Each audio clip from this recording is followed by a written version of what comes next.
রাসূল সাল্লাল্লাহু আলাইহি সাল্লাম কুরবানি সম্পর্কে বলেন। জাবের রাদিয়াল্লাহু তাআলা আনহু বলেন, রাসূল সাল্লাল্লাহু আলাইহি সাল্লাম বলেছেন, লা তাযবাহু ইল্লা মুসিন্না, তোমরা দাঁত ছাড়া কুরবানি করো না, দাঁত হতে হবে, কথাই ঠিক। তো বছরটা কেন ঢুকলো? সাধারণত ছাগল ছাগি ভেড়া ভেড়ি দাঁতে 1 বছরে, গরু দাঁতে 2 বছরে, উঁট দাঁতে 5 বছরে, মানুষ দাঁতে 7 বছরে। দুধের দাঁত ভাঙে মানুষের 7 বছর বয়সে, আর উঁটের ভাঙে 5 বছর বয়সে, গরুর ভাঙে 2 বছর বয়সে, ছাগল ভেড়ার ভাঙে 1 বছর বয়সে। যার কারণে মানুষ ধরে নিয়েছে 1 বছর হলে হবে, কতটা আসলে তা নয়, দাঁত উঠতে হবে, এ কথাই ঠিক।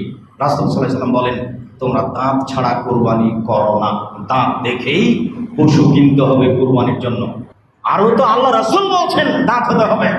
বারা ইবনে আযিব রাদিয়াল্লাহু তাআলা আনহু বলেন, সুইলা রাসূলুল্লাহ সাল্লাল্লাহু আলাইহি ওয়াসাল্লাম যাহায়া, রাসূলকে জিজ্ঞাসা করা হয়েছিল কুরবানি সম্পর্কে। তখন তিনি বলেছিলেন, আরবান ওয়া আশরা বিয়াদিহি, হাত দিয়ে বলে দিয়েছিলেন 4টা। দেখো, 1 আল আরজা ওয়াল বাইয়িনু জালওয়াহা, স্পষ্ট ল্যাংড়া হয় না যেন, স্পষ্ট কানা হয় না যেন। 2 3 স্পষ্ট রোগা হয় না যেন। 4 আজ লাতুন কি, গায়ে গোশত থাকে না এমন হয় না যেন।